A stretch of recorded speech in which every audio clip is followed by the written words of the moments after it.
sa parole puissante. Ça veut dire que quand tu voyages, il tient l'avion par sa parole puissante.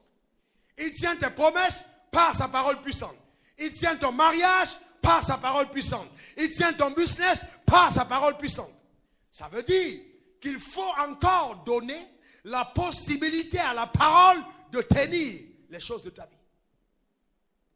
Et il dit dans Jérémie 1 au verset 12, je veille sur ma parole pour l'exécuter. Ça veut dire qu'il veille sur sa parole. Maintenant, suivez-moi bien. La parole de Dieu, c'est la loi de Dieu. Si Dieu veille sur sa parole pour l'exécuter, il veille dans l'entièreté de sa parole.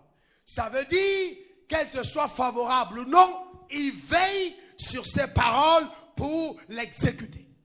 Donc, si la parole dit que le voleur, quand il est arrêté, il doit restituer, que tu sois n'importe qui, Dieu veille sur sa parole pour l'exécuter.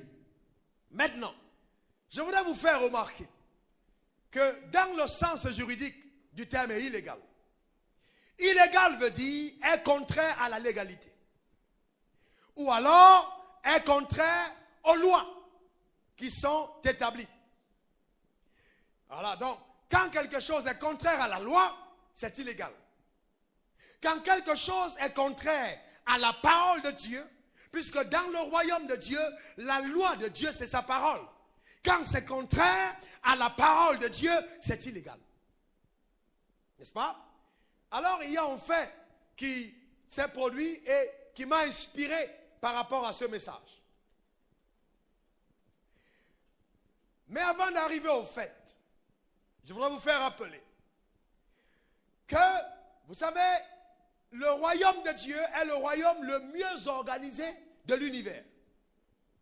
Et que la terre que nous voyons n'est que le reflet de ce que le ciel est. L'organisation terrestre est inférieure à la parfaite organisation du royaume. Et elle puise son inspiration sur ce que le ciel est. Donc, qu'est-ce qui s'est passé? J'ai une société, quelque part dans la ville, et quelqu'un est venu librement à 4 heures du matin et a placardé une pancarte juste sur la cour de la société.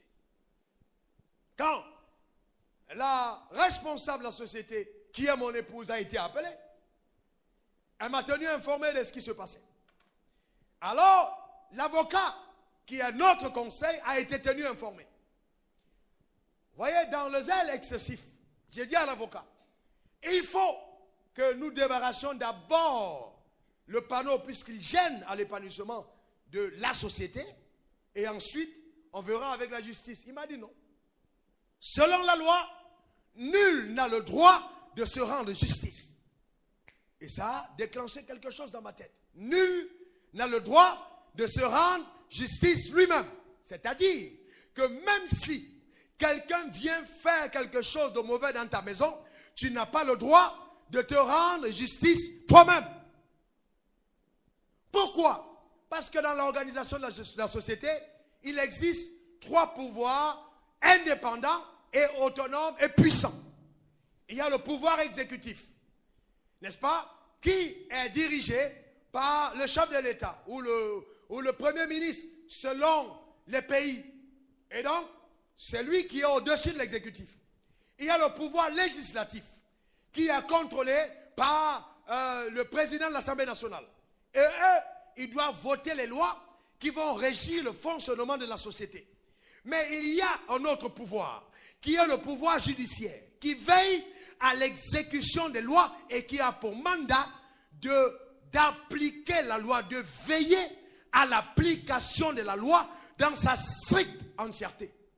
Et donc, toutes les constitutions, les mieux inspirées des pays démocratiques vous diront que numéro 1, selon la loi, tous les hommes naissent égaux devant la loi.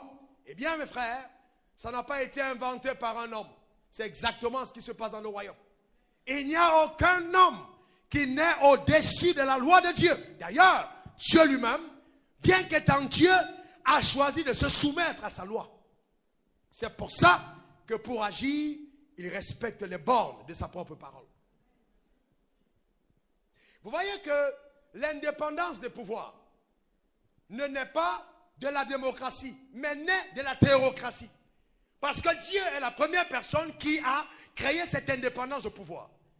Dans les pays sous-développés, il n'y a pas d'indépendance au pouvoir. On peut passer un coup de fil au juge venant, n'est-ce pas, du pouvoir exécutif et ça modifie sa décision.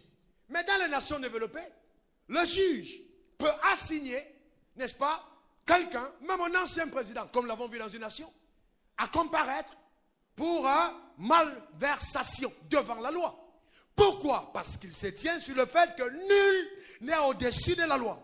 Mais cependant, suivez-moi bien, pendant l'exercice de vos fonctions, dans l'exécutif, en tant que chef d'État ou ministre, ou alors ambassadeur, ou dans le législatif, en tant que député, ou dans le judiciaire, en tant que magistrat, vous jouissez de ce qu'on appelle une immunité, qui vous empêche d'être traduit devant les tribunaux. Seul, n'est-ce pas, l'exécutif peut ôter votre immunité et ensuite vous allez donc devant les tribunaux pour comparaître. Ça veut dire que la société comprend qu'il y a des responsabilités quand on les occupe, on ne peut plus être traduit devant la justice. Ah, bien-aimés, je viens donc vous annoncer qu'il y a quelque chose que nous devons comprendre. La Bible dit de nous que nous sommes enfants de Dieu. Mais au-delà d'être enfants de Dieu, nous sommes ambassadeurs de Dieu. Ah, tu n'as pas compris. Ça veut dire que selon la fonction que tu occupes dans le royaume, il est impossible aujourd'hui pour le diable de te traduire en justice. Le diable ne peut plus aller t'accuser devant Dieu parce qu'il a perdu toute légalité dans cette action. C'est pour ça qu'il tombait. Jésus dit, je voyais Satan tomber du ciel comme un éclair. Alors moi, je n'ai aucun problème avec les gens qui tombent sous l'onction. Mais je vais vous dire que dans la nouvelle alliance, la personne qui doit se retrouver à terre, c'est le diable. Alors je déclare sur ta vie que tu verras Satan tomber. C'est lui qui va occuper la terre, qui va s'écrouler sous la puissance de l'Éternel. Car la Bible a dit que le serpent te mordra le talon et tu marcheras sur sa tête. Oh, il est temps maintenant que le diable puisse enlever sa main sur les choses qui sont tiennes. Ah, qu'il puisse totalement débarrasser les places qui sont les tiennes, afin que le nom de l'Éternel soit glorifié dans ta vie. Ah, je comprends. Qu'il y a certaines personnes parmi nous, ce que je dis n'est pas encore manifeste à leur égard. Mesdames et messieurs, sur la base de cette introduction, je voudrais donc maintenant vous amener et vous relater certains faits qui se sont passés il y a quelque temps. Je veux vous donner, n'est-ce pas, le déroulement de certaines procédures auxquelles j'ai assisté et qui ont fortement béni mon âme et qui m'ont édifié. Et vous savez que quand un jugement a eu lieu, il peut servir de jurisprudence. Il peut être utilisé plus tard pour pouvoir aider d'autres règlements ou d'autres décisions à être prises en compte. Alors, pour ta bonne gouverne, pour ton savoir, sachant que dans le royaume de Dieu, c'est celui qui est ignorant qui périt, j'aimerais te relater ces faits, afin que toi, tu ne sois plus ignorant et que tu ne puisses plus périr. Alors, j'ai eu le temps d'aller me rendre au tribunal de la Cour céleste pour assister au déroulement de certains procès. Alors, premièrement, je voudrais vous dire, quand vous arrivez au tribunal de la Cour céleste, la constitution des jurés est assez impressionnante. Vous avez d'abord, comme procureur de la République, veillant à l'application stricte des lois dans le royaume de Dieu, Monsieur le Saint-Esprit. Alléluia. Quand il arrive au tribunal, toute l'assise se lève. Parce que Monsieur le procureur arrive avec la connaissance parfaite de la loi. Il est celui qui veille strictement à ce que l'accusé puisse être condamné selon les normes de la loi. Et ensuite, en dehors du procureur de la République, vous avez le président du tribunal himself, Mr. de Fada, le Père de l'univers, le créateur de la terre. Quand il arrive au tribunal, il a une telle autorité que quand il entre, les gens ne peuvent pas être assis. Ceux qui sont venus assister à l'audience sont obligés de se lever. Parce que le Père arrive.